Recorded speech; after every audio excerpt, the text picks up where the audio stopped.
আজকের এই ধুতি পাঞ্জাবির সেটটি বানানো হয়েছে একটি নবজাতকের অন্নগ্রহণ অনুষ্ঠানের জন্য।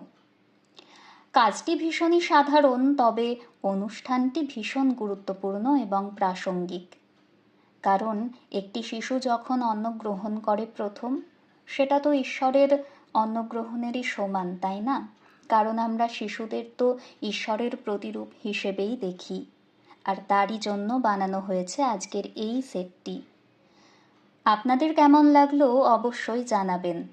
আর নিজেদের যে কোনো অনুষ্ঠানের জন্য যে কোনো রকম কাজ করিয়ে নিতে অবশ্যই যোগাযোগ করুন আমাদের সঙ্গে আমাদের ফেসবুক পেজে। নমস্কার।